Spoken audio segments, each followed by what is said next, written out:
Assalamualaikum warahmatullahi wabarakatuh. Nama saya Ardila Dwina dari semester 3B. Di sini saya akan mereview kembali mata kuliah Hukum Pidana Lanjutan yang telah disampaikan oleh Ibu Profesor Dr. Haji Heni Nuraini SMH beserta asistennya Bapak Dr. M. Rendi Aridayandi SMH dengan melanjutkan materi pembelajaran pada waktu minggu kemarin tentang alasan hapusnya kewenangan menuntut dan menjalankan pidana daluarsa. Diatur dalam pasal 78 KUHP. Alasan diberlakukannya daluarsa adalah karena sangat mempengaruhi daya berlakunya penuntutan sehingga memperlemah ingatan terhadap gangguan atas ketertiban yang telah dilakukan. Yang kedua, menyulitkan pembuktian karenanya memperkecil kemungkinan akan berhasilnya penuntutan. Batas waktu daluarsa menurut pasal 78 KUHP, yaitu yang pertama, untuk semua kejahatan dan pelanggaran yang dilakukan dengan percetakan adalah 1 tahun.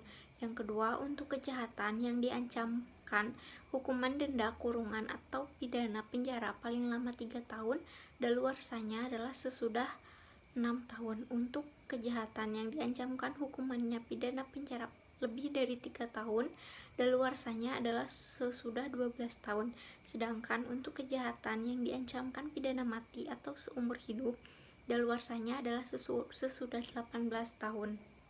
Alasan atau dasar pertimbangan waktu daluarsa, yaitu yang pertama, tersangka atau terdakwa melarikan diri.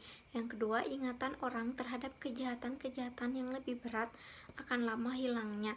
Yang ketiga, kemungkinan untuk memperoleh barang bukti semakin berkurang. Yang terakhir, memberikan rasa kepastian hukum kepada masyarakat. Penentuan tenggang daluarsa menurut pasal 79 KUHP dihitung pada hari sesudah perbuatan dilakukan, kecuali untuk kejahatan pemalsuan surat atau uang dihitung esok harinya sejak kejahatan diketahui.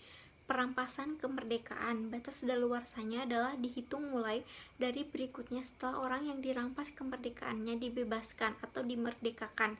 Pelanggaran terhadap pencatatan sipil dihitung sejak saat daftar pernyataan dilakukan. Penanganan dan penghentian daluarsa. Penghitungan daluarsa atau dibatalkannya tenggang waktu daluarsa yang telah berjalan. Tindakan penangguhan dan penghentian daluarsa ini terjadi karena adanya penyelisihan yang sifatnya bukan hukum pidana tetapi mempengaruhi putusan hukum pidana. Kemudian ada penyelesaian di luar beracara. Hal ini hanya berlaku untuk perkara pelanggaran saja, yaitu terhadap perkara-perkara pelanggaran yang diancam denda saja. Maksimum denda harus dibayar, diperlukan kuasa dari pejabat yang ditunjuk undang-undang. Selanjutnya ada abolisi dan amnesti. Abolisi yaitu meniadakan wewenang dari jaksa untuk menuntut hukuman.